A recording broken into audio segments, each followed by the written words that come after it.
तदा वाद्यान्यवादं त जनकस्य महात्मनः गायन्ति ललनास्तत्र कलकण्ठ्यो वराननाः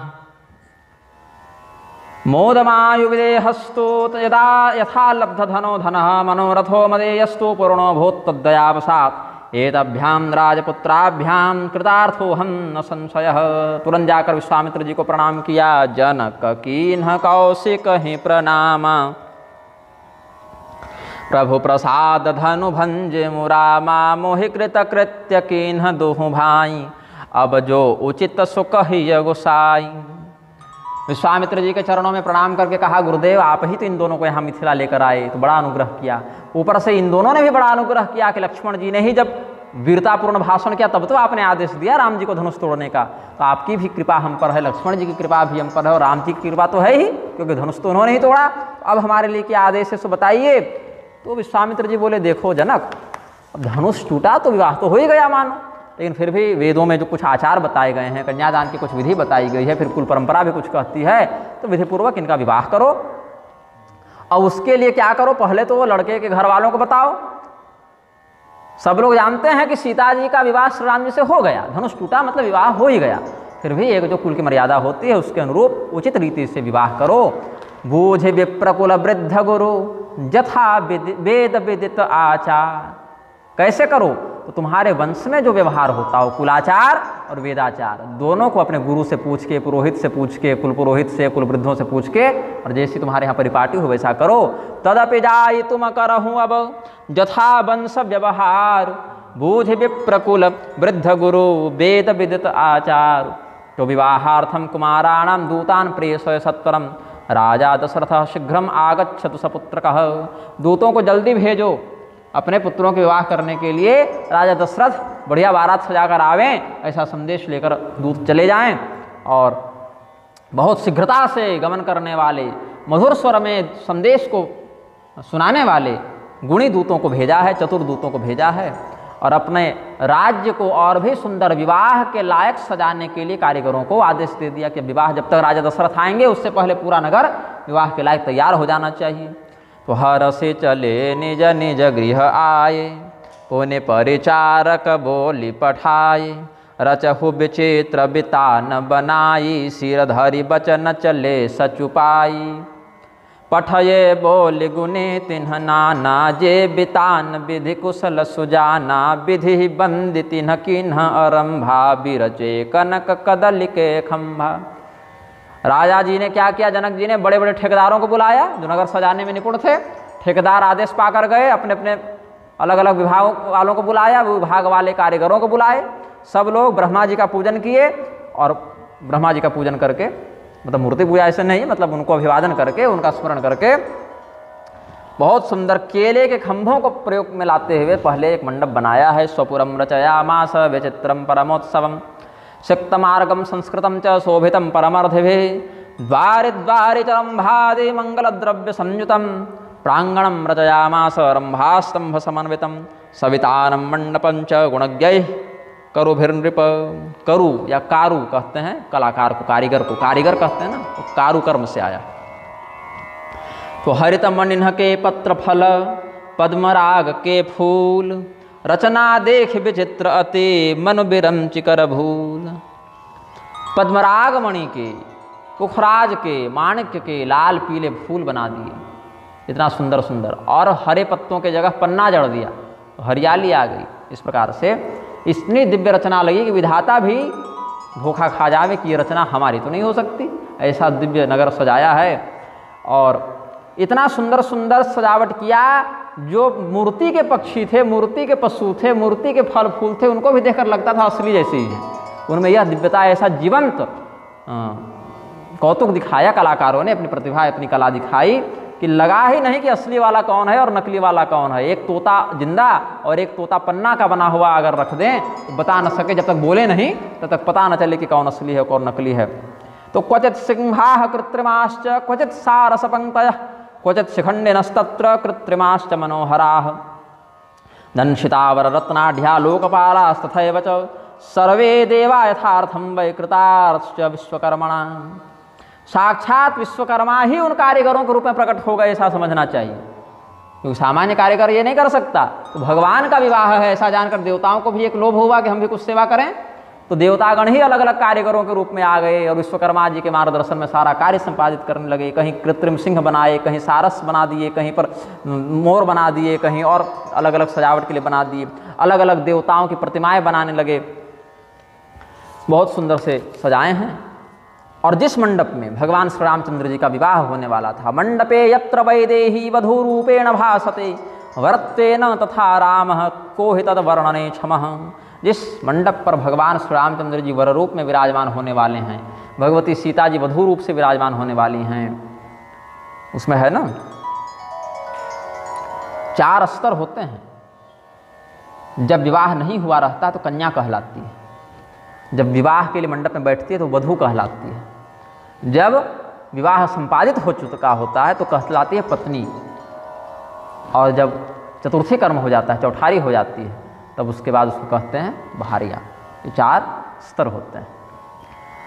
तो उसकी शोभा तो कोई भी व्यक्ति वर्णित नहीं कर सकता, क्योंकि वह रचना विधाता की रचना के अंतर्गत नहीं थी, ऐसा समझना चाहिए। अलौकिक रचना थी, लौकिक रचना नहीं थी, इसीलिए कोई उसका वर्णन नहीं कर सकते।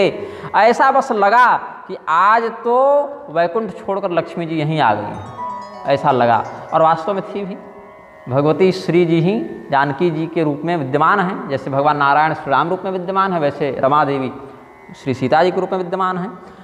तो दृष्ट्वा विदेहालय कांतिमुत्तमां लुलोभ शक्रोपि महामनः पुनः।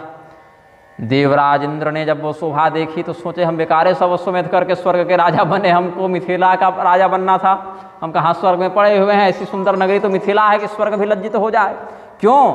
विराजते यत्र स्वयं रमा कुजाशेषोप्यशेषम कथितुम न तक्षमः। जहाँ स्वयं लक्ष्मी जी के कुजा, कु कहते हैं पृथ्वी को, कुजा मतलब पृथ्वीजा भूमिजा, सीता जो हैं, जो लक्ष्मी हैं, रमा जहाँ कुजा बनकर स्वयं आ जाएं, लक्ष्मी देवी ही जहाँ पृथ्वी के माध्यम से सीता रूप में प्रकट हो जाएं, वहाँ शेष भी, शेषनाग भी कोई वर्णन करके समाप्त कर दें ऐसी बात नहीं। इतनी दिव्य सुंदरता यहाँ पर है।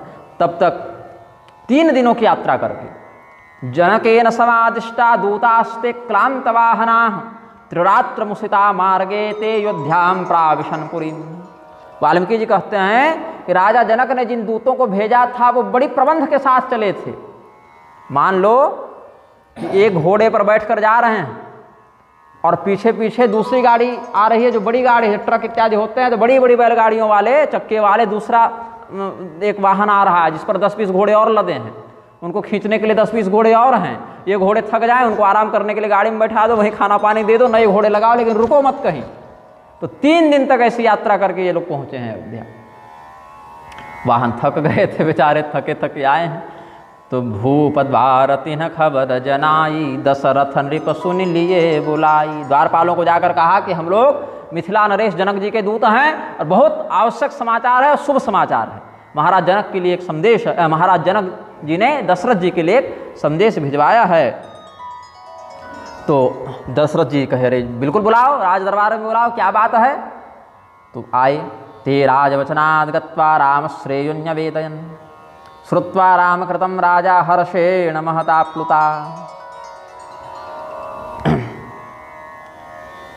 पहले तो ये कहा राम और लक्ष्मण का समाचार है, तो लोग समझ नहीं पाए कि अच्छा समाचार है कि बुरा समाचार है, क्योंकि राक्षस से लड़ने गए थे। अब पता नहीं क्या खबर आई, तो हंसना है, रोना है, क्या करना है, प्रसन्न हो या उदास हो, ये कोई समझ नहीं पाया। सब लोग आकर्षित होकर आ गए। फिर राजा जी के हाथ में चिट्ठी दी गई। राजा जी देखे, बोले तो शाही चिट्ठी लग रही है, जनक जी के यहाँ से आई है, जनक जी के ही दूत हैं। तो धैर्य माधाय राजा तो वाचया मास पत्रिका।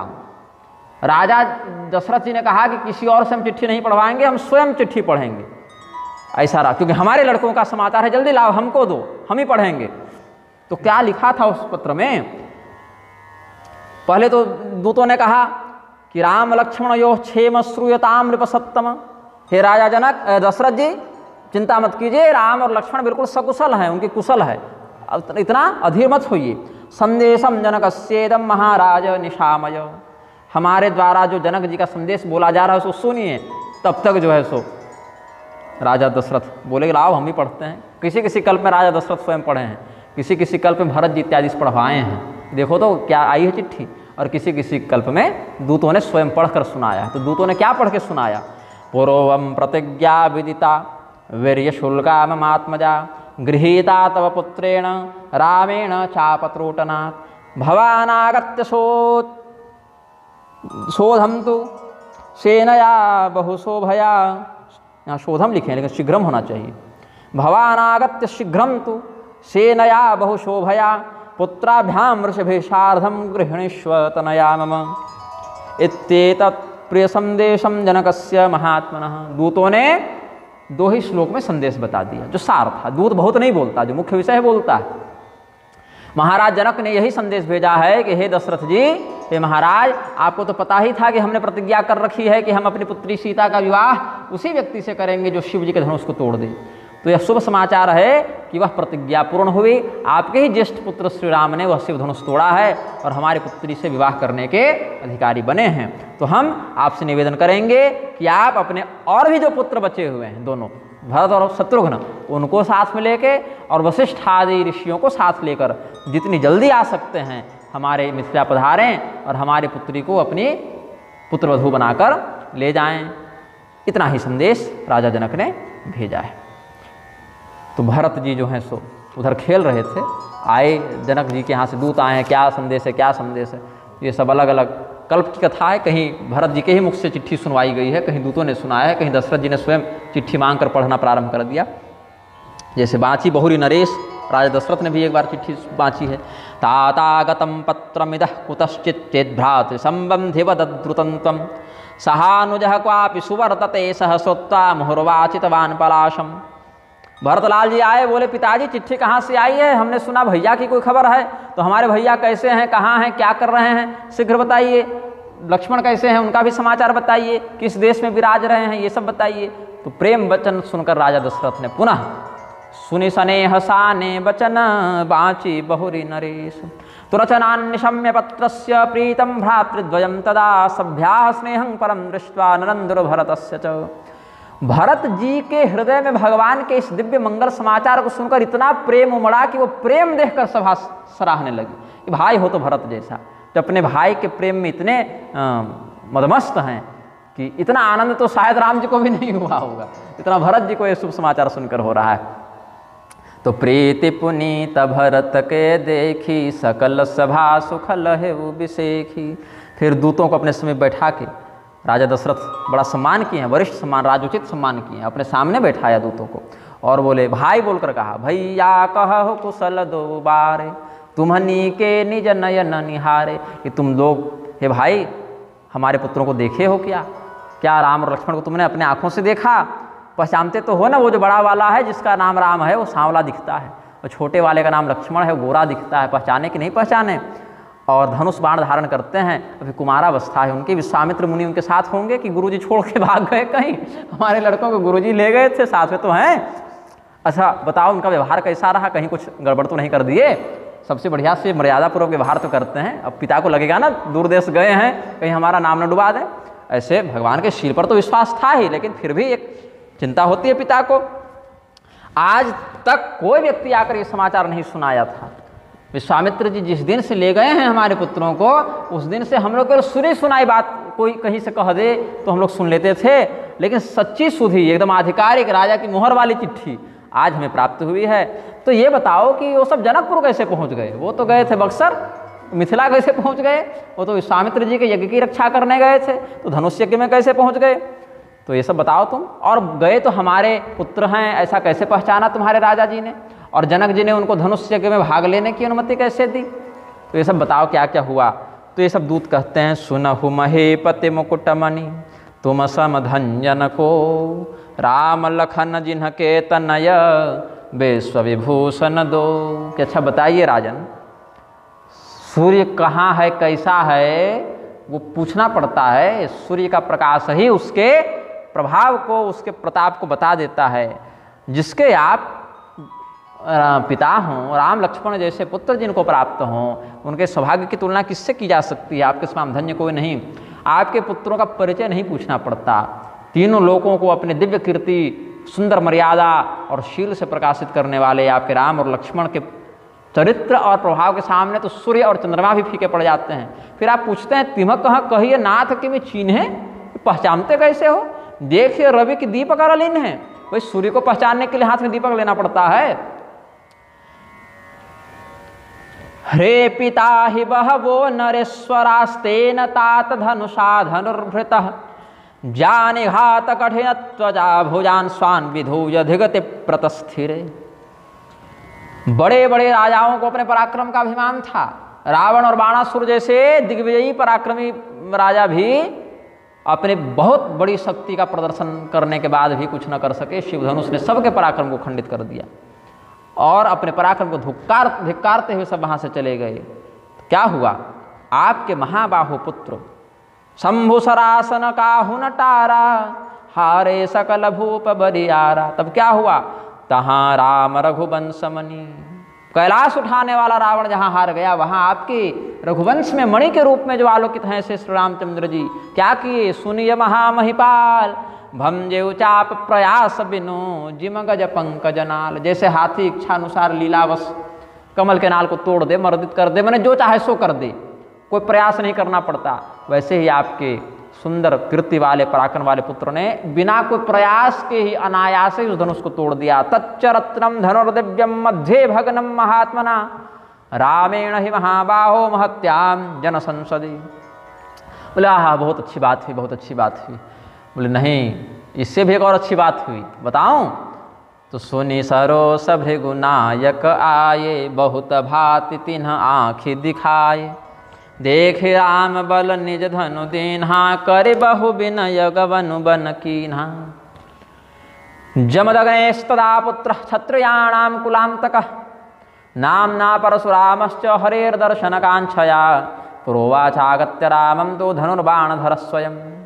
तो क्या कहे? परशुराम उवाच रामचंद्र महाभाग धनुर्भंगस्त्वया कृतः विश्वासस्तेन मे जातो रामो नारायणः स्वयं। इदं धनुर्वरं राम विष्णुरमित तेजसः गृहीष्व भो महाराज पादौ ते प्रणमाम्यहं रामं च सीतया सार्धं हृदिन्यस्य जयौवनम्। क्षत्रियों के कुलकांत करने वाले जमदग्नि पुत्र परशुराम वहाँ पर आए। पहले तो लगा बहुत मामला बिगड़ जाएगा, बहुत गर्मा गर्मी हो गई माहौल में, लेकिन बाद में पता चला वो भगवान का दर्शन प्राप्त करने आए थे। भगवान स्वयं धनुष बाणधारी, उनको एक और धनुष पकड़ा दिया, कहे तुम वही शिव धनुष को तोड़ दिए हो, हमारे गुरु जी का धनुष तोड़ दिया, तो अगर वास्तव में नारायण हो तो हमारे इस वैष्णव धनुष को भी प्रत्यंचा चढ़ाकर दिखाओ। फिर भगवान ने ऐसा किया तो कहे कि तुमने तो जब धनुष तोड़ दिया था तभी हम जान गए कि तुम नारायण हो, फिर भी इस विश्वास को दृढ़ करने के लिए हमने ऐसा किया। तो पुनः प्रणाम करके परशुराम जी ने ही राम जी को प्रणाम किया और श्री सीता रामचंद्र जी के युगल चरणारविंद को अपने हृदय में स्थान देकर फिर जंगल चले गए तपस्या करने के लिए। अप्रमेयो बलो रामस्तेजीयान लक्ष्मणस्तथा यम दृष्ट्वैव प्रकंपन्ते भूपा सिंह गजा इव। आपके दोनों पुत्रों का बल कितना है ये कोई नहीं जानता। जैसे बड़े बड़े हाथी भी सिंह की दहाड़ मात्र से कांप उठते हैं, वैसे आपके पुत्रों की उपस्थिति मात्र से उनके विरोधी समस्त राजा कंपित हो जाते हैं। तो बहुत प्रसन्न हुए। दूतस्य वाक्यम तच्छ्रुत्वा राजा परम हर्षितः। वाल्मीकि जी कहते हैं कि दूतों के ऐसे मधुर समाचार को सुनकर, दूतों के माध्यम से अपने कर्णों को अत्यंत प्रिय लगने वाला मंगल संदेश सुनकर राजा दशरथ उनको बहुत इनाम देने लगे, बहुत भेंट देने लगे। तो दूतों लोग कान बंद कर लिए, बोले नहीं नहीं नहीं, हम लोग को हमारे महाराज जनक वेतन देते हैं, हम यहाँ अतिरिक्त कुछ नहीं ले सकते, हमारा तो कर्तव्य ही यह है। और बल्कि राजा अगर नहीं भी वेतन देंगे तो भी हमको कोई दिक्कत नहीं है, क्योंकि हम तो अपनी हृदय की प्रसन्नता से ये समाचार सुनाने आए थे। तो सभा समेत राव अनुरागे दूतन देन निछावरी लागे। बोले नहीं, हम आपसे कुछ नहीं ले सकते, हमारे राजा हमको पर्याप्त भरण पोषण करते हैं, धन देते हैं, बहुत संपत्ति देते हैं, इसीलिए आपसे कुछ लेंगे तो ये अधर्म हो जाएगा, लोभ हो जाएगा। तो कही अनीति ते मुँह दही काना धर्म विचार सब ही सुख माना। बोले हाँ, ये तो दूत का धर्म इन्होंने बहुत अच्छा बताया। तब उठे भूप वशिष्ठ कह दीन ही पत्रिका जाय कथा सुनाई गुरहि सब सादर दूत बुलाई। फिर राजा दशरथ अपने सिंहासन से उठे, अपने गुरु जी के पास गए, उनको चिट्ठी दी, फिर दूतों को बुलाया और कहा कि जो हमको बताए सो जरा गुरु जी को भी तुम ही लोग बताओ, भाई तुम लोग दूत हो, तो तत उत्थाय भूपालो गुरवे पत्रिका मदाद चरद्वारा कथाम सर्वाम श्रावयामास विस्तरात। तो गुरु जी को भी बड़ा आनंद हुआ, गुरु जी को भी बहुत प्रसन्नता हुई। ऐसा लगा जैसे स्वभावतः ही जो व्यक्ति धर्म का आचरण करता है उसके पास सद्गुण, शील, संपत्ति, यश, कीर्ति इत्यादि आ जाती है। समुद्र को परिश्रम नहीं करना पड़ता नदियों को प्राप्त करने के लिए। समुद्र क्या परिश्रम करता है? नहीं करना पड़ता, नदियाँ स्वयं समुद्र के पास पहुँच जाती हैं। वैसे हे राजन, तुम भी धर्मात्मा हो, कौशल्या देवी भी धर्मात्मा हैं, इसीलिए तुम्हारे पास स्वयं इस प्रकार के दिव्यात्मा पुत्र आ गए। तुमको कहीं जाना नहीं पड़ा, तुम्हारे घर में ही आ गए। इसीलिए राम जिनके पुत्र हों उनको सबसे अधिक सौभाग्यशाली समझना चाहिए। तुम हते अधिक पुण्य बड़का के राजन राम सरिस सुत जाके। मानो राम, लक्ष्मण, भरत, शत्रुघ्न के रूप में चारों पुरुषार्थ ही तुम्हारे घर में नित्य क्रीड़ा करते हैं। तो तुम कहूँ सर्व काल कल्याणा सजहूँ बरात बजाई निशाना। इसलिए भेरी बजाओ, ढिंढोरा पिटवाओ, नगाड़े बजाओ और जितनी शीघ्रता से हो सके बारात तैयार करो और अविलंब प्रस्थान करो। धन्य कोपि नत्वादृशो क्षितितले तम साधु सेवी महान कौशल्यापि कृता सया मति मते तत्तो परः कः परः। कितना सुंदर भाव कहें वशिष्ठ जी। इसलिए अब क्या करें, जनक जी के यहाँ अपना रिश्ता हो गया है, भगवान की कृपा से बिना परिश्रम के ही इतनी सुंदर बहू तुमको मिल गई, पुत्रवधू मिल गई, तो जनक जी के कुल से अपने कुल का संबंध जुड़ जावे। ये अवसर बड़ा उत्तम है। तो चलहु बेग सुनि गुरु बचन भले ही नाथ सिर नाय भूपति गबने भवन तब दूतन वासुदेवाय। तो दूतों ने कहा कि चलते हैं फिर राजा जी, अब हम लोग संदेश तो सुना दिए, अब निकलते हैं। बोले ठहरो भैया, अब निकल कहाँ रहे हो, इतने 3 दिन से यात्रा करके आए हो, खाओ पियो, स्नान ध्यान करो, खाओ पियो, सो आराम से। अब जो तुम हमारे साथ ही चलोगे, बारात जब चलेगी तब तुम चलोगे, अब तुम अभी मत जाओ। तो राजा दशरथ के प्रेम के कारण दूत भी रुक गए। तो विवाह क्रियताम राजम जनके सुन संशय इत्युक्त्वा राज शार्दूलो विवेश भवनम शुभम। फिर राजा अपने अंतःपुर में गए। अभी अंतःपुर तक ये बात पहुंची नहीं है। ऐसे तो द्वारपाल और दास दासी और राजकुमार भरत लक्ष्मण सब जाके पहले ही हल्ला कर दिए थे घर में, लेकिन राजा अपने आकर अपने मुख से बात कहें तो और अच्छी बात होती है। तो राजा सबर निवास बुलाई जनक पत्रिका बाची सुनाई सुनि संदेश हरस सकल हरसानी अपर कथा सब भूप बखानी प्रेम प्रफुल्लित राज ही रानी मनहु सिखिन सुनि बारिद बानी। राजा दशरथ ने अपने श्रीमुख से संपूर्ण बातें बताई, कैसे यहाँ से ताड़का को मारे, सुबाहु को मारे, मारीच को दूर फेंके, यज्ञ रक्षा किए, अहिल्या उद्धार किए, जनकपुर पहुँचे, जनकपुर में सीता जी के स्वयंवर में विजयी हुए, धनुष भंग किया, और भी जो इधर उधर परशुराम जी संबंधित घटनाएं घटित हुई सब बताया।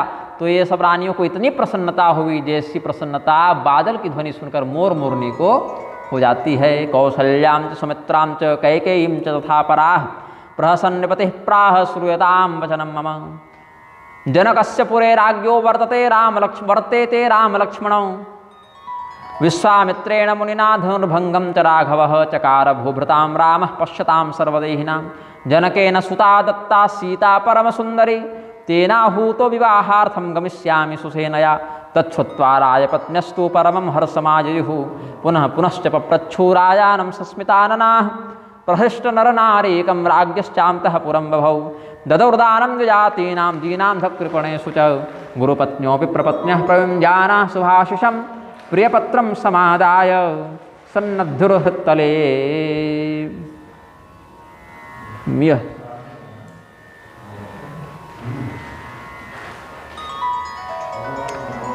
वो चिट्ठी को कौशल्या जी ने अपने हृदय से लगा लिया, सुमित्रा जी ने, कैकेयी जी ने अपने हृदय से लगा लिया, खूब दान दक्षिणा देने लगी। बारंबार राजा से पूछती थी कि अच्छा बताइए और क्या हुआ, वहाँ पर कैसे हुआ, क्या हुआ, सब पूछती रहती थी। राजा भी अपने प्रेम से वर्णन करते थे और सबको दान दिया, गरीब, अंधा, कोई कृपण है उसको भी दिया, लंगड़ा सबको दिया, बड़े बड़े ऋषि महर्षि योग्य सुपात्रों को तो दिया ही, सबको दिया। और कुछ सौभाग्यवती स्त्रियां गान गाने लगीं, कुछ वाद्य बजाने लगीं, कुछ नृत्य करने लगीं, कुछ और भी मंगल श्रृंगार सजाने लगीं। तो काश्चिद गायन्ति सुभगा वादयन्तिस्तथा परा नित्यं तस्सुष्ठुलपनाश्चक्रुः कर्माण्यनेकशः कहत चले पहिरे पटनान हरसिहने गह गहे निशान समाचार सब लोग न पाए, लागे घर घर हो न बधाये। भुवन चारि दस भयउ छाहु, जनक सुता रघुबीर विबाहु।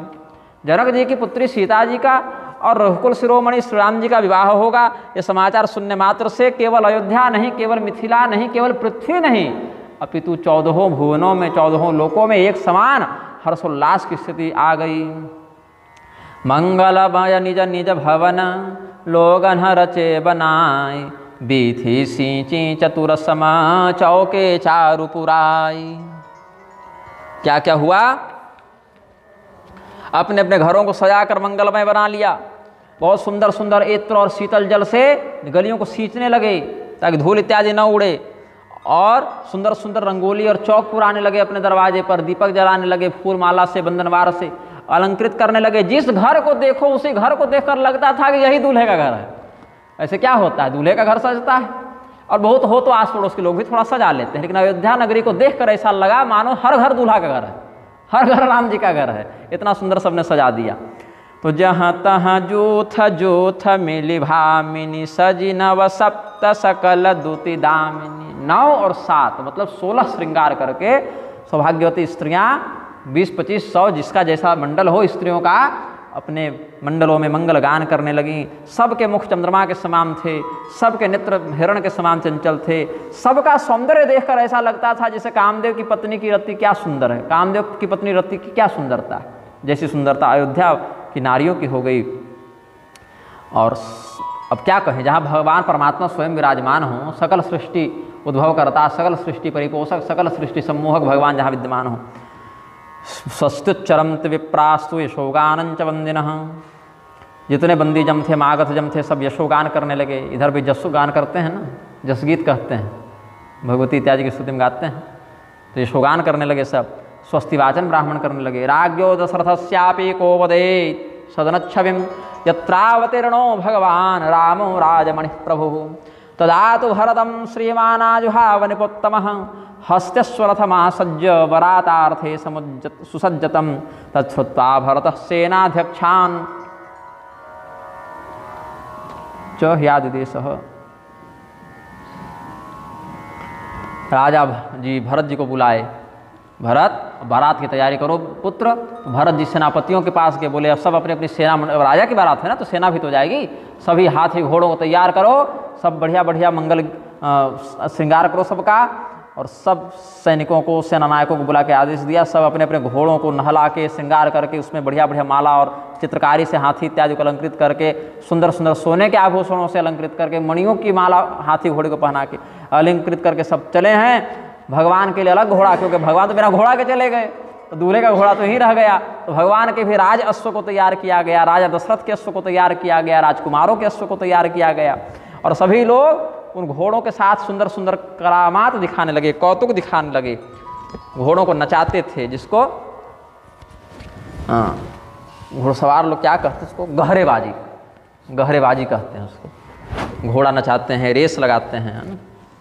तो छरे छबीले, यहाँ छरे लिखा हुआ है, छरे छबीले ही है, हाँ, छरे छबीले छैल सब, सूर सुजान नवीन, जुग पदचर असवार प्रति, जे असी कला प्रवीण। प्रत्येक घुड़सवार के साथ 2 पैदल सैनिक अगल बगल हैं उसकी सुरक्षा करने के लिए। घोड़ा अगर बिलक जाए तो संभालना भी तो पड़ेगा ना, तो सब बढ़िया व्यवस्था है, मतलब अनुशासन है पूरा, कोई हुड़दंग नहीं है, सब व्यवस्था के साथ काम हो रहा है। रथा भगवान की बारात में क्या क्या है, पहले तो वयस्या भरतस्याथ स्वानानुरुहुर्वरान् श्यामालंकार संयुक्ता सरचापासिधारिणी। संपूर्ण अलंकारों से युक्त होकर तलवार बांध के धनुष बाण लेके भरत जी के भी बाल सखा, राम जी के भी बाल मित्र सब बोले हम भी बारात जाएंगे, हम भी बारात जाएंगे। सब अपने अपने घोड़े में सवार हुए।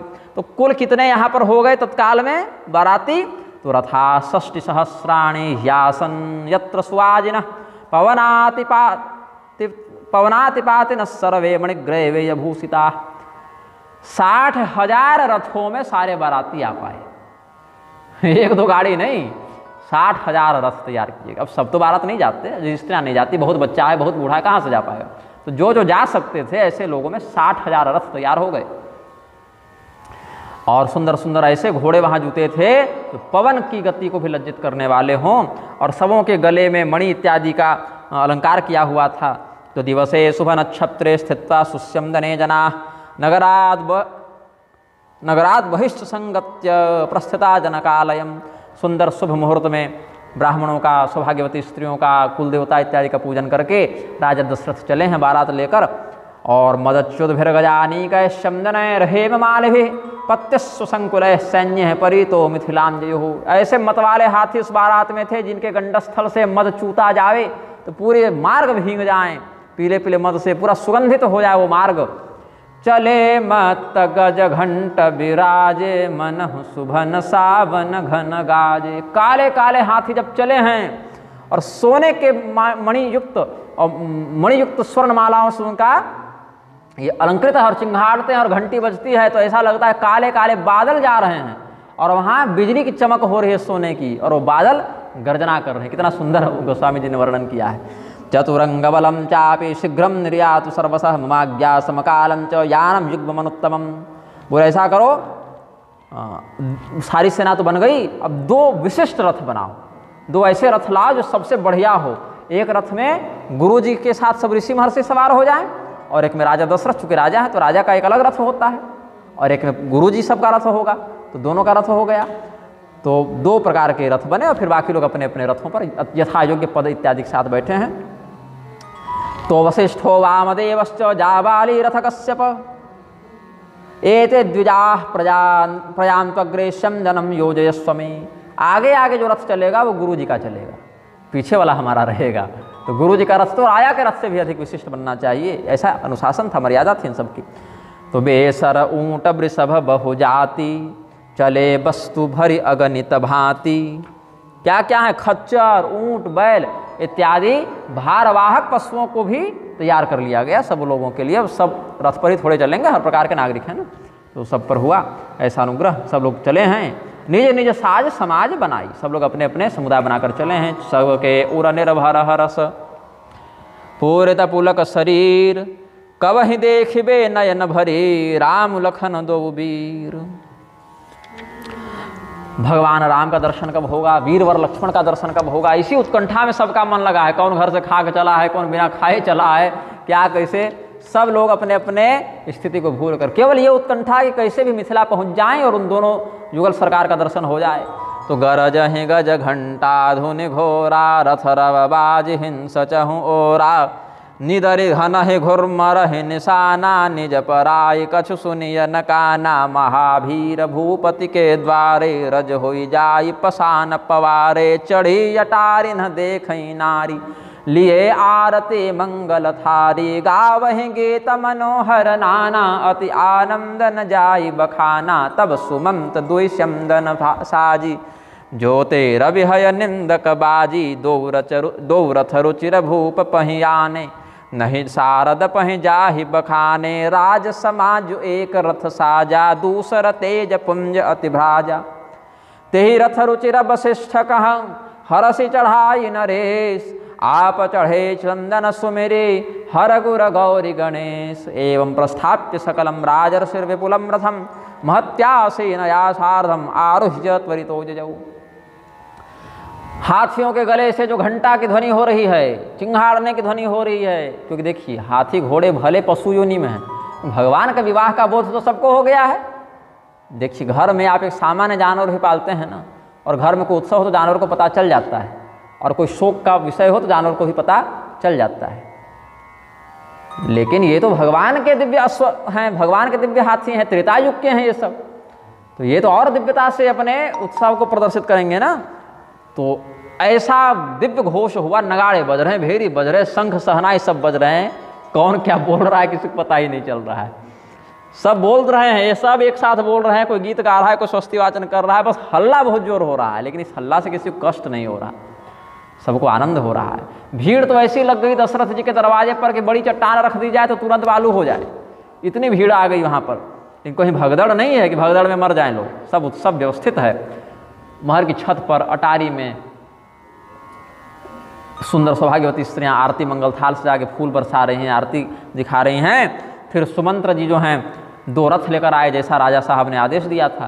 तो एक रथ में गुरु जी को बैठाया, एक रथ में अपने बैठ गए और शिव जी का पूजन किया, गुरु जी का पूजन किया, गणेश गौरी मनाए। फिर बारात चली है। एवं तचाल भूपाल सेनया गज शोभया घंटा शंखादि नादाश्च प्रकुर्वन् गमदिष्टके।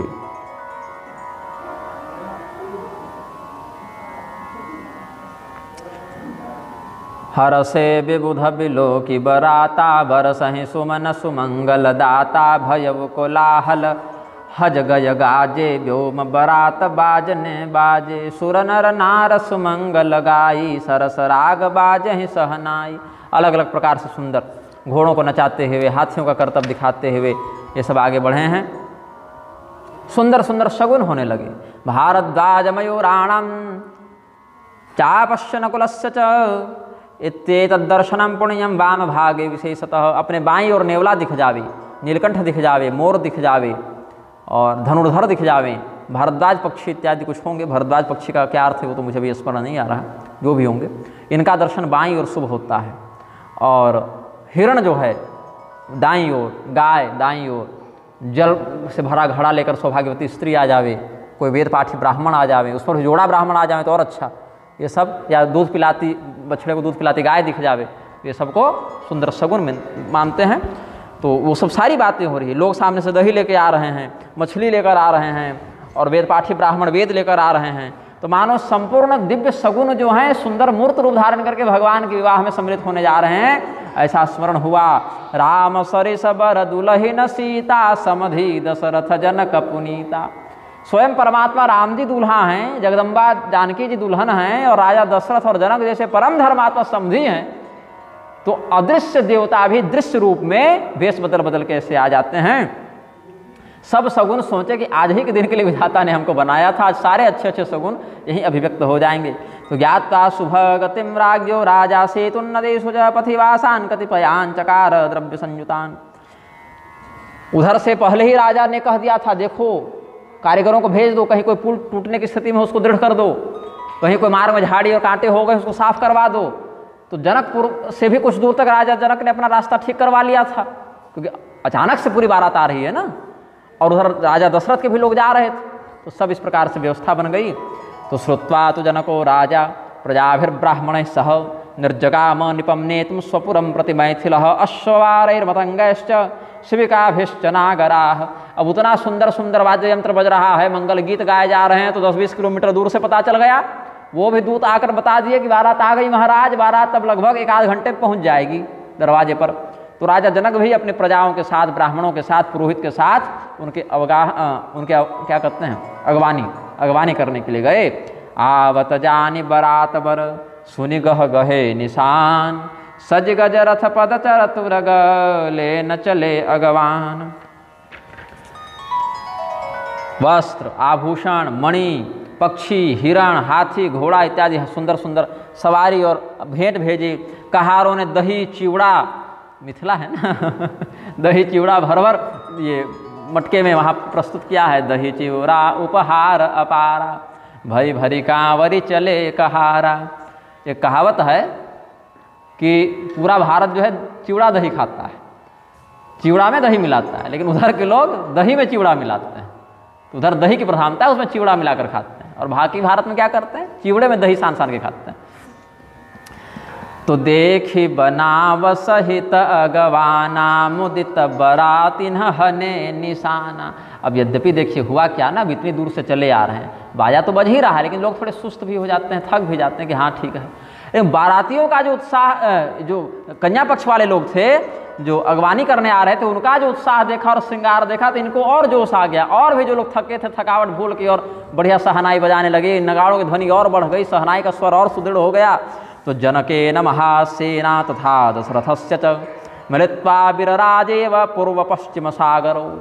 ऐसा लगा जैसे पूर्व दिशा और पश्चिम दिशा के सागर आपस में मिल गए हों। राजा जनक की सेना और दशरथ जी की सेना जब मिली है, तो राजा च जनकः श्रीमान छुत्वा पूजामकल्पयत् स्वागतं ते नरश्रेष्ठ दृष्ट्या में पूजितं कुलम राघवैः सह संबंधाद् वीरश्रेष्ठैर्महाबलैः।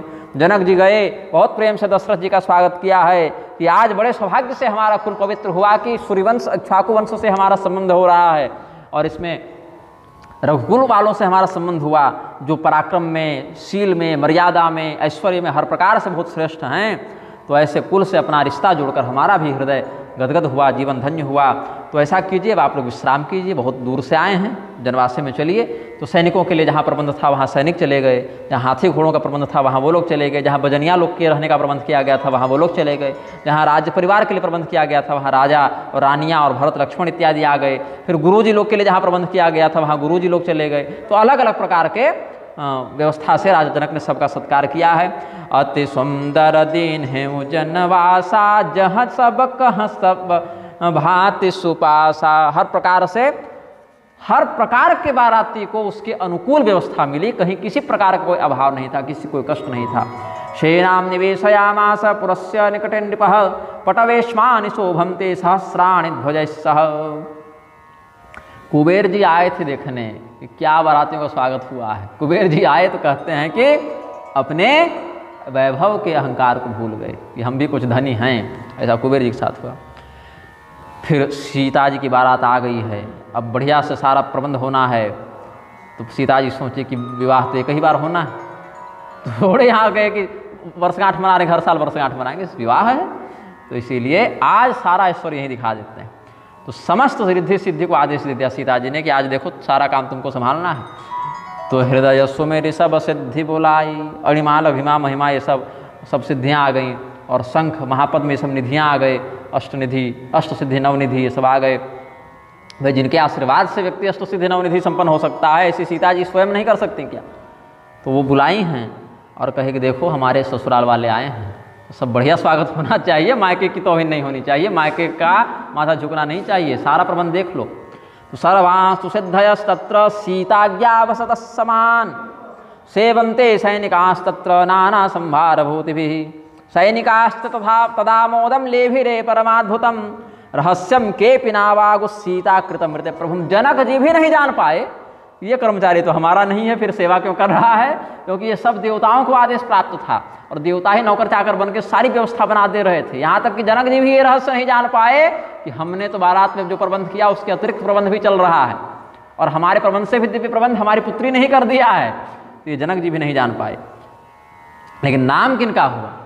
राजा जनक का नाम हुआ कि वाह स्वागत किए हैं जनक जी महाराज। तो अपने पिता के भी गौरव को सीता जी ने बढ़ाया है। तो लगा सब लोग को कि मरने के बाद स्वर्ग तो दिखता है कि नहीं दिखता है, ये तो आस्तिक और नास्तिक के मध्य प्रपंच का विषय हो सकता है, लेकिन यह स्वर्ग का सुख तो हमें आज श्री राम जी की बारात में यही जीते जी प्राप्त हो गया। तो सुर सुख सकल सुलभ सब भांति, देवताओं को भी जो ऐश्वर्य दुर्लभ है, सुख दुर्लभ है, वैसा हमें प्राप्त हो रहा है। तो विभव भेद कछु को न जाना, सकल जनक कर करहि बखाना, सिय महिमा रघुनायक जानी। ये सब सीता जी की महिमा है, ये केवल कौन जान पाए? राम जी जान पाए। और उनके हृदय में जो प्रेम था वो और बढ़ गया कि वाह मर्यादा में रहकर कितना सुंदर उन्होंने प्रबंध किया है। हर से हृदय हेतु पहचानी, पितु आगमन सुनत दो भाई, हृदय न अति आनंद अमाई। सकुचन कहि न सकत गुरु पाही, पितु दर्शन लाल चुमन माही। अब पिताजी आ गए हैं, माताजी आ गई हैं, भरत आए, लक्ष्मण शत्रुघ्न आए। तो राम जी और लक्ष्मण जी का मन तो मचलने लगा कि इतने दिनों से पिताजी से नहीं मिले हैं, मैया से नहीं मिले हैं, भाइयों से नहीं मिले हैं, तो कैसे मिलें, कहाँ ठहरे होंगे, गुरुजी क्या कहेंगे कि हमको छोड़कर चला गया, हमारा चेला अनुशासनहीन हो गया। तो प्रेम और विनम्रता दोनों के मध्य राम जी डोल रहे हैं। तो विश्वामित्र जी ने देखा कि हृदय कहता है इनका कि पिताजी से जाकर मिलें, और मर्यादा कहती गुरुजी की अनुमति बिना कैसे जाएं। तो लाकर अपने हृदय से दोनों भाइयों को लगा लिए और रोने लगे, बोले चलो चलो मिलकर आते हैं दशरथ जी से। तो विश्वामित्र विनय बड़े देखे, उपजा उर संतोष अभिषेखी, हर्ष बंधु दो हृदय लगाए, पुलक अंग अम्बक जल छाये, चले जहाँ दशरथ जनवासे, मनहु सरोवर तक पियासे। एतस्मिन्नंतरे विप्रो विश्वामित्रो महामुनिः, सौमित्रिणा च रामेण ह्यागतो निपसन्निधौ। तब क्या हुआ, जब दशरथ जी देखे कि हमारे गुरु जी आ रहे हैं, विश्वामित्र भी गुरु ही हैं दशरथ जी के लिए, हमारे गुरु जी आ रहे हैं, हमारे दोनों पुत्र सकुशल हैं, गुरु जी की कृपा है, ऐसा अनुभव किया। और पुत्रों को आते हुए देखा तो दौड़ कर गए, विश्वामित्र जी के चरणों में लौट गए, उनके चरणों के नीचे से चरण की धूल ले लेकर अपने माथे पर लगाने लगे, अपना मुकुट उनके चरणों में धर दिया। तो विश्वामित्र जी उनको उठाकर सीधे अखबार में लगा लिए, हृदय से लगा लिए। मुनि दंडवत किन्ह महिषा बार पार पद रज धरि सीसा कौशिक रावलिए उरलाई कही असीस पूछी कुशलाई। आशीर्वाद दिया और फिर कुशल समाचार पूछा कि मार्ग सब बढ़िया तो रहा, कोई दिक्कत तो ना हुई, सब अनुकूल तो है उधर अयोध्या में। तो आयाम तंतु मुनिम वृक्ष तथा तौ च कुमार गौ उत्थाय जगृहे पाद विश्वामित्र से राजराट। फिर दोनों पुत्रों ने राजा दशरथ को प्रणाम किया, राम लक्ष्मण ने, दोनों राजकुमारों ने पिताजी को प्रणाम किया। तो पिताजी ने भी उनको गले से लगा लिया और ऐसा अनुभव किया जैसे हम तो मानो इनके वियोग में मर ही गए थे, लेकिन पुनः हमारे शरीर में नवीन प्राण का संचार हो गया। भ्रातरौ राजराजस्य पादौ जगृहतुर्मुदा पुत्रो संकृप्य राजा च। संस्कृष्य होना चाहिए, यहाँ संकृप्य लिख दिया है। संस्कृष्य मतलब उनको खींचकर, सम्यक प्रकारेण आकृष्य, संस्कृष्य हो जाएगा। राजा च दोर्भ्याम कृत्वा तु वक्षसि, दोर्भ्याम बाहुभ्याम, वक्षसि संस्कृष्य, आश्लिष्य भी कहते हैं, आलिंगन किया। स्नापयामास प्रेमणा वै नेत्राभ्याम वारि बिंदुभिः। और इतना रोए राजा दशरथ की मानो श्री राम जी और लक्ष्मण जी उनके आंसुओं से ही नहा गए, प्रेमाश्रु से ही भगवान स्नपन क्रिया संपादित कर लिए। फिर पुनि वशिष्ठ पद सिर तिन्हनाये प्रेम मुदित मुनि बर उरलाये विप्र वृंद बंदे दुहु भाई मन भावते असीसें पाई। वशिष्ठादीश तथा चान्या नेमतुर्धरणे सुरान। विश्वामित्र जी तो साथ में थे ही, गुरु वशिष्ठ भी इतनी दूर से आए तो गुरु जी को भी प्रणाम किया। फिर भरत जी और शत्रुघ्न जी आए, लक्ष्मण जी और श्री रामचंद्र जी को प्रणाम किया। राम जी को ही प्रणाम किया पहले, लक्ष्मण जी से तो परिपूर्ण मिले हैं, जैसा जिसका जैसी उम्र है। जैसे कहीं कहीं भरत जी को लक्ष्मण जी से बड़ा बताए हैं, राम भरत लक्ष्मण शत्रुघ्न, ऐसा कहीं कहीं भरत जी को छोटा भी बताया है। तो जिस कल्प में जिस क्रम में आए होंगे वैसा अपना अभिवादन किए, प्रणाम किए, चाहे गले मिले चाहे आशीर्वाद दिए। लेकिन राम जी तो सबसे बड़े हैं, हर कल्प में बड़े ही रहते हैं, इसलिए इनको सबों ने प्रणाम किया। फिर पूरा जन परिजन जाति जन जाचक मंत्री मीत मिले जथा विधि सब हैं प्रभु परम कृपालु विनीत। भगवान श्री रामचंद्र जी फिर हर व्यक्ति से मिले, अयोध्या वासियों से मिले, कुटुंबियों से मिले, अपने स्वजाति लोगों से मिले, परजाति लोगों से मिले, सबसे मिले, मंत्री से, जितने भी लोग थे सबको लगा कि भगवान हमसे मिले। किसी की भगवान उपेक्षा नहीं की, तो भगवान के दिव्य विश्वरूप का प्रताप है कि रामम दृष्ट्वा ते सर्वे सैनिका क्लिन्न चेतसः। जितने सैनिक थे उनका हृदय प्रेम और सम्मान के भाव से पिघलने लगा। सब लोग बैठ के रो रहे हैं, उनका प्रेम शब्द से वर्णित नहीं किया जा सकता। कदाचित उस स्थान पर कोई होता तो अनुभव करता। यही गोस्वामी जी कहते हैं कि राम ही देखी बरात जुड़ानी प्रीति की रीति न जाई बखानी नृप समीप सोहि सुतचारी जनुधन धर्मादिक धन तनुधारी चतुर्भिस्तन यही राजा चतुर्वर्गैरिवा बभौ। राजा दशरथ अपने चारों पुत्रों से युक्त होकर ऐसे प्रतीत हो रहे हैं जैसे कोई बहुत बड़ा ब्रह्मज्ञानी चतुर्विध पुरुषार्थ से युक्त होकर बैठा हुआ हो। और नगरीस्थ नरास्तम तो प्रसमीक्षमुदम्ययुः। और उस सुंदर राजा और राजकुमारों की छवि देखकर नगरवासी दोनों, अयोध्या और मिथिला दोनों नगरवासी आनंदित हो रहे हैं। तो सुतन समेत दशरथ ही देखी मुदित नगर नर नारी विशेखी विकिरंति सुरा सर्वे कुसुमानि सुपुष्करात् नट्यो नृत्यं तिनाकस्था गीतम गायन्ति पुष्कलम सुमन बरस सुरहन ही निशाना नाक नटी नाचहि करि गाना। नटी मतलब अभिनेत्री, हीरोइन। नाक मतलब स्वर्गव्ययम स्वर्ग नाक, अमर कोश में कहते हैं। नाक मतलब स्वर्ग, नाक नटी स्वर्ग की अप्सराएं।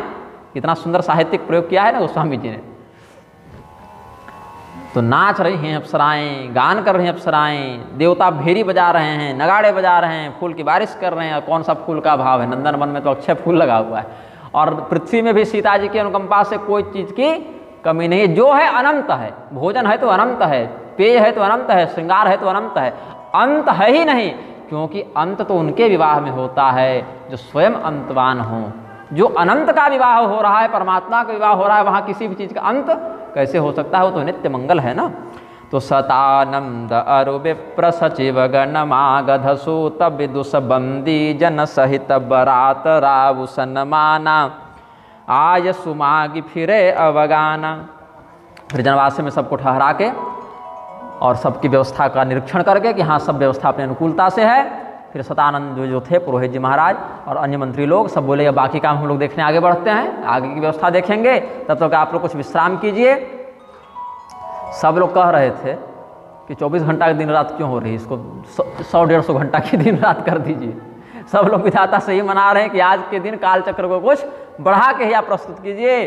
ब्रह्मानंद लोग सब लहहीं बढ़ई दिवस निस विधि सन कहीं राम सीय शोभा अवधि सुकृत अवधि दो राज जह तह पुरजन कहीं यस मिल नर नारी समाज। की संसार में पुण्यात्मा अगर कोई है, पुण्य की सर्वोच्च सीमा अगर कोई है तो राजा जनक जी हैं और दशरथ जी हैं, और अगर सुंदरता और शील की सर्वोच्च सीमा कोई है तो श्री सीता रामचंद्र जी हैं। साक्षात राजा जनक के पुण्य ने ही जानकी जी के रूप में यहाँ प्राकट्य लिया है और दशरथ जी के पुण्य ने ही राम जी के रूप में प्राकट्य लिया है। राजा दशरथ ने शिव जी की जैसी भक्ति की है और जनक जी ने शिव जी की जैसी भक्ति की है, वैसे दूसरे ने नहीं की। रावण ने भी की थी, लेकिन उसकी भक्ति का परिणाम संसार के कल्याण के लिए कहाँ हो पाया। भक्ति कर देना पर्याप्त नहीं होता, पर्याप्त है कि भक्ति का उद्देश्य भी भक्ति के ही समान पवित्र हो, है ना। तो राजा दशरथ ने जो भक्ति की, जनक जी ने जो भक्ति की, उसी से प्रसन्न होकर शिव जी ने इनको इतना बड़ा सौभाग्य प्रदान किया है।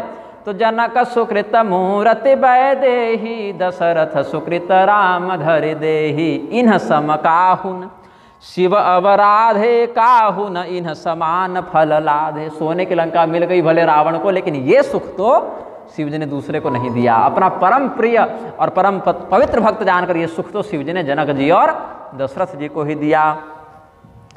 इन्ह सम को न भयउ जग माही है नहीं कतहु हो नाही। और ऐसा भी नहीं कि आज ऐसे हो गए तो भविष्य में फिर ऐसे कोई होंगे नहीं। जो सौभाग्य आज जनक जी का है और जो सौभाग्य आज दशरथ जी का है, ऐसा सौभाग्य न किसी का था, न है, न कभी होने की संभावना है। और हम भी कोई कम नहीं है भाई, हम भी अयोध्या वाले हैं, जनकपुर वाले हैं, तो हमारा भी सौभाग्य कम थोड़ी है जो हमें ऐसे दिव्यात्मा राजा मिले, जिनके छत्र छाया में हमें ऐसा सत्कर्म करने का अवसर मिला, जिनके उपद्रव रहित राज्य में धर्म इतनी वृद्धि को प्राप्त हुआ, और जिनके राज्य में रहने के कारण हमको इतना मंगलमय विवाह देखने का अवसर मिल रहा है। तो हम तो इस जग में जनकपुरवासी होकर इतना धन्य हो गए। तो आज हमसे बड़ा सौभाग्यशाली कौन होगा जी, जो श्री राम सीता जी का विवाह देख रहे हैं। तो हम सब सकल सुकृत कै राशि भय जग जनम जनकपुरवासी जिन्ह जानकी राम छवि देखी को सुकृति हम सरि सब सेखी। हमने जैसा बताया था, कु कहते हैं पृथ्वी को, तो कु को जो आनंदित करे उसको कुंद या कुमुद ऐसा भी कहते हैं।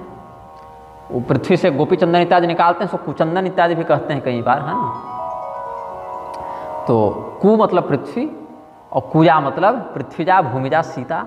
तो क्या कहते हैं, वयम धन्या स्त्रियः सर्वाः पुरुषाः सकलावराः। हम सब स्त्रियां धन्य हैं, हम सब पुरुष धन्य हैं, हम तो श्रेष्ठ हो गए आज। क्यों, ये पश्यन्ति सर्वेशम रामचंद्रम कुजापतिम।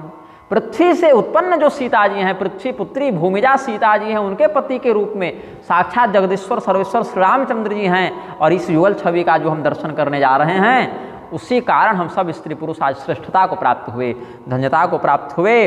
और धन्यावयम विशेषेण राघवस्य करग्रहम द्रक्ष्यामः परम प्रीत्या जगताम मंगलालयम। हम सब विशेष करके धन्य हैं, श्री राम जी श्री सीता जी का पाणी ग्रहण करेंगे। इस अलौकिक, ये कोई सामान्य लौकिक घटना नहीं है, संसार की कोई घटना नहीं है, ये अलौकिक घटना है। जिस घटना को देखने के लिए त्रिदेव भी तरसते हैं, ऐसी ये दिव्य घटना है, उसको घर बैठे हम लोग को देखने का अवसर मिल गया, तो इससे और क्या अधिक मंगलमय विषय हो सकता है भाई। तो पाणी ग्रहण कब हुआ था भगवान का, अगहन महीने के शुक्ल पक्ष की पंचमी तिथि को हो गया था विवाह, जिसको विवाह पंचमी भी कहते हैं। और बारात कब आई थी, तो कहते हैं जनकपुर बारात पहुंच गई है, कार्तिक कृष्ण अष्टमी को चली थी बारात मिथिला से, और पहुंचने में इनको त्रयोदशी हो गई। देखिए, क्योंकि सारे लोगों को लेकर चलना था, तो दूत तो अपनी स्पीड में निकल गए थे। जो मिथिला से जनकपुर आए वो कितने दिन में आए थे? 3 दिन में आए थे, क्योंकि उनको एकमात्र वही कार्य था। लेकिन इधर पूरी बारात लेकर जाना है, सबकी सुविधा का, सबके श्रम का ध्यान रखना है। इधर थोड़ी अपेक्षाकृत मंद गति से आए लोग। तो अष्टमी को चले, तो अष्टमी, नवमी, दसवीं, एकादशी, द्वादशी, त्रयोदशी, इनको दुगनी गति से आना, मतलब दुगनी देरी लगी। उधर 3 दिन में लोग पहुंच गए थे, इधर से बारात लेकर जाना था, तो ये लोग 6 दिन में पहुंचे। कब पहुंचे हैं? धनतेरस को। बारात, राम जी की बारात पहुंची धनतेरस को। दूल्हा तो खैर पहले आ गए थे, और खबर भिजवाई गई जनक जी के द्वारा। और विवाह कब हुआ है? अघन शुक्ल पंचमी को। तो कितना दिन पहले बारात आ गई? इधर अघन कृष्ण पक्ष 15 दिन, इधर शुक्ल पक्ष कार्तिक 15 दिन, 1 महीना ऐसे कट गया। उधर 5 और इधर बचे 2 दिन, मतलब 1 महीना 7 दिन, तो 37 दिन मान लीजिए मोटा मोटी, तिथि 6 वृद्धि न हुई हो तो 37 दिन पहले बारात आई है। और इतने समय तक अलग अलग नीति, नियम, योग, जो भी अपना लोकाचार कुलाचार सब होता है, आज ये रस्म है, आज वो रस्म है। अब तो आजकल के विवाह में तो 1 से 2 दिन जाते जाते सब 1 दिन शादी, 1 दिन पार्टी ले दे के, या 1 दिन तिलक जोड़ दीजिए, तो 3 दिन से ज़्यादा विवाह को कर ले तो धैर्यवान पुरुष है अब। लेकिन 15 से 20 साल पहले तक तो 1 सप्ताह का विवाह बहुत आसानी से देखने को मिलता था, और उससे पहले 15 दिन तक का विवाह आराम से होता था। लेकिन अगर 2 पीढ़ी पहले चले जाए तो विवाह का अर्थ है कि 1 महीना वो पूरा गांव व्यस्त रहे, क्योंकि निमंत्रण देने भी जाना है दूर दूर गाँव में, तो निमंत्रण देने में 15-20 दिन लग जावे, तो 10 दिन का तो कम से कम मंगल कार्य घर में न्यूनतम हो जाए। लेकिन अब क्या है, अब तो लोग कार्ड भी नहीं देना चाहते, अब तो व्हाट्सएप पर मैसेज कर देते हैं कि देखो भाई आते बने तो आ जाना। ये भी नहीं कि आ जाना, आते बने तो आ जाना, ना आओ तो ज़्यादा अच्छा है, आ जाओ तो अच्छा है, ना आओ तो ज़्यादा अच्छा है, क्योंकि इसको भी पता है कि ये हमको बुलाएगा तो हम भी नहीं जाएंगे या नहीं जा पाएंगे। लेकिन यहाँ ऐसा नहीं, यहाँ जो प्रेम है उसमें स्वार्थ कहीं नहीं है, कपट कहीं नहीं है, बिल्कुल निर्मल निष्कपट। बल्कि इस प्रेम को तो हम सात्विक भी नहीं कर सकते, ये तो गुणातीत प्रेम है, इसको तो किसी गुण में बांध ही नहीं सकते, है ना। करहि कहहि परस पर को किल बयनी, एहि विवाह बड़ लाभ सुनयनी, बड़े भाग विधि बात बनाई, नयन अतिथि होई हहीं दो भाई। क्या कहते हैं कि विधाता ने बड़ा भाग्य हमारा संवार दिया कि अब तो राम जी का विवाह हो जाएगा, तो राम जी आते ही रहेंगे तो बार बार दर्शन होगा, और अकेले थोड़े जाएंगे, राम जी आएंगे तो उनके साथ उनके भाई भी तो आएंगे, तो सबका दर्शन होता रहेगा। इस प्रकार विधाता ने हम सबों को बड़ा सुंदर वरदान दे दिया है।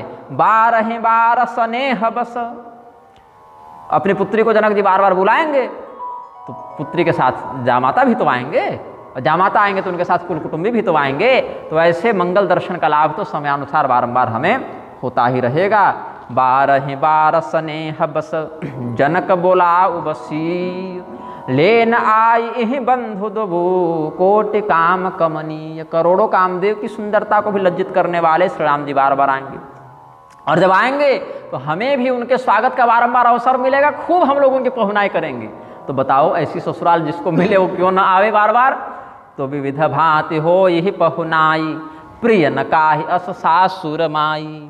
अरे सखी, अरे माँ, ऐसी ससुराल मिले तो क्यों ना व्यक्ति बार बार आए। बल्कि हम तो कहते हैं जाओ ही मत, ऐसी ससुराल छोड़ के यहीं रह जाओ, तो हम जीवन भर आपकी ऐसी प्रेम से सेवा करें, एक दिन भी ना घावें।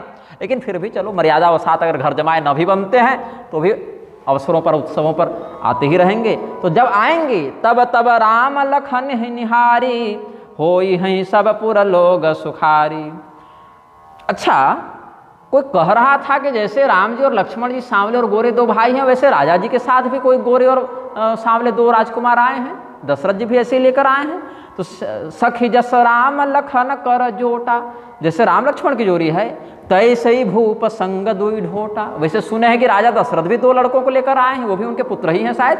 ऐसे ही श्याम गौर वो भी दिखते हैं। तो श्याम गौर सब अंग सुहाये, ते सब कहीं देख जे आए। जो लोग बारात की अगवानी के लिए गए थे, अब स्त्रियां तो सब गई नहीं थी, सब बड़े बुजुर्ग और प्रधान लोग गए थे।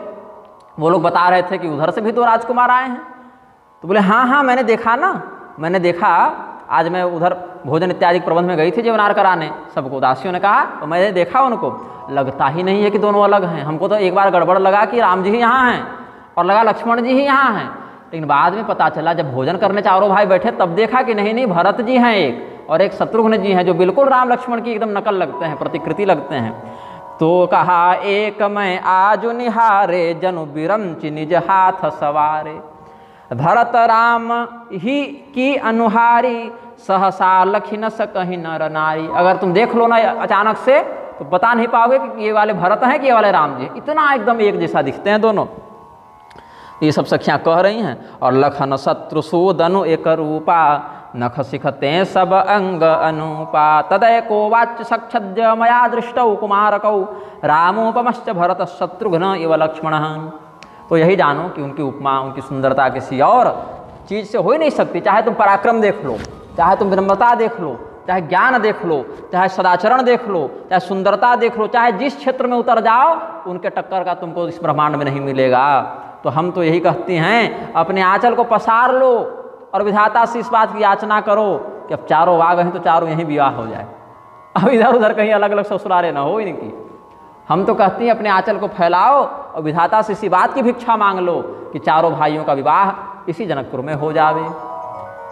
उपमान को कह दास तुलसी, कतहु कवि को विद कहें। बल विनय विद्याशील शोभा, सिंधु इन्ह से इहि अहें। पुर नारी सकल पसारि, अंचल विधि बचन सुना वही। ब्याहियहु चारि उभाई, एहि पुर हम सुमंगल गावहीं। कहहि परस्पर नारी, बारि विलोचन पुलकतन। सखी सब करब पुरारी, पुण्य पयो निधि भूप दो। तो किसी सखी ने कहा कोई बात नहीं, शिव जी का ध्यान करो, शिव जी सब काम बना देंगे। जैसे अभी तक सब बनाते आ रहे हैं ना, ये काम भी अवश्य बनाएंगे। अभी तक हमारी सारी इच्छा ठीक से पूरी होती आई है, और कोई स्वार्थ की इच्छा तो है नहीं, हमारी परमार्थ की ही इच्छा है। तो इसीलिए ये भी शिव जी पूरा करेंगे, बस धैर्य धारण करो, समयानुसार सब होगा। इस प्रकार से क्या कहते हैं कि काष्ठम कल्पतरुस्सुमेरुरजलश्चिंतामणिः प्रस्तरः। सूर्यस्तीव्रकरः शशि क्षयकरः, क्षारो हिवारां निधिः। कामो नष्टतनुर्बलिर्दितिसुतो, नित्यं पशुः कामगौः। नैतास्ते तुलयामि भो रघुपते, कस्योपमा दीयते। भगवान श्री रामचंद्र जी को किसी ने कहा कि प्रभु आप तो लगता है साक्षात कल्प वृक्ष हैं, जो मांगो सो दे देते हैं। तो दूसरे ने कहा कि मूर्ख हो क्या, कल्प वृक्ष लकड़ी है, भले दिव्य है लेकिन लकड़ी ही तो है। राम जी की तुलना तुम लकड़ी से करते हो, पेड़ पौधा से करते हो, गलत बात। बोले सुमेरु पर्वत के समान इनका धैर्य देखो ना। सुमेरु पर्वत तो अचल है लेकिन निष्ठुर भी तो है। पर्वत में दया होती है क्या, लेकिन हमारे राम जी कितने दयालु हैं, तो तुम सुमेरु से कैसे तुलना कर दिया जी। बोले हाँ, लेकिन चिंतामणि तो द्रवित भी होती है पत्थर होने के बाद, और अभिष्ट भी देती है। बोले हाँ, लेकिन पत्थर ही तो कहते हैं उसको, पत्थर चाहे चिंतामणि हो लेकिन पत्थर ही तो कहलाएगी। बोले फिर कहते हैं सूर्य के समान है। बोले जेठ में जब लू चलती है तो वही सूर्य सबको अप्रिय लगता है, तो क्या श्री रामचंद्र जी कभी तुमको अप्रिय लगते हैं। बोले नहीं नहीं। बोले सूर्य से तुलना मत करो। बोले लेकिन चंद्रमा तो अप्रिय नहीं लगते ना, उनकी चांदनी छोड़कर कौन भागता है। बोले वही जो अमावस्या की रात को निकला हो, वो भी तो घटता बढ़ता रहता है। चंद्रमा की चांदनी कहाँ रोज छिटक रही है, लेकिन भगवान की कृपा तो घटती बढ़ती नहीं है। बोले फिर इनको हम सौंदर्य का समुद्र कहेंगे। बोले समुद्र का नाम मतलब खारा होता है, कुछ और बात करो। बोले तो कामदेव का नाम ले लेते हैं, कामदेव तो बड़ा मधुर है। बोले तो कहाँ मधुर है, भस्म हो गया, शरीर ही नहीं है उसका, कामदेव से तुलना क्यों करते हो। फिर बोलते हैं राजा बलि के समान इनको ऐश्वर्यवान कहते हैं। बोले बस अब कोई नहीं मिला तो राक्षस से तुलना कर रहा है, दैत्य राज बलि से। बोले तो कामधेनु में क्या दिक्कत है। कामधेनु भी समस्त इच्छाओं को पूर्ण करने के बाद दिव्य ही है, लेकिन स्वरूप से तो पशु की ही आकृति में है। बोले फिर किससे उपमा दे राम जी की, भाई जो बोल रहे हैं उसी में तुम टोक दे रहे हो। बोले चुप रहो ना, उपमा देने कौन कह रहा है। राम जी अनुपमेय हैं, उपमा रहित हैं, इसीलिए इनकी उपमा किसी और चीज़ से नहीं हो सकती। ये सोचकर गोस्वामी जी क्या लिखते हैं, उपमान को कह दास तुलसी, कतहु कवि को विद कहें। कितने भी विद्वान अपना दिमाग लगा लें, भगवान की उपमा किसी से नहीं दे सकते, है ना। अब आज का प्रसंग पूर्ण करते हैं, कल विशेष विषयों पर चर्चा करेंगे। भगवान नाम संकीर्तन करें। सीताराम सीताराम सीताराम सीताराम सीता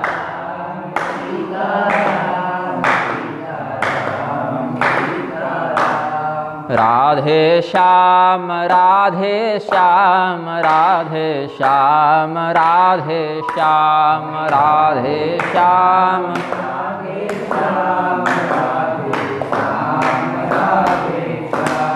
सीताराम सीताराम सीताराम सीताराम सीताराम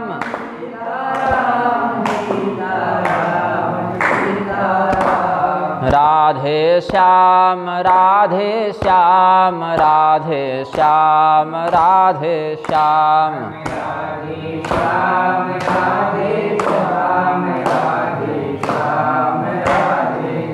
प्रेम से बोलिए आनंद कंद भगवान की, श्री सीतारामचंद्र महाराज की, श्री उमापति महादेव की, श्री हनुमान जी महाराज की, श्री गोस्वामी तुलसीदास जी महाराज की, श्रीमद् जगद्गुरु रामानुजाचार्य भगवान की, श्रीमद् जगद्गुरु रामानंदाचार्य भगवान की, श्री मारुति धाम की।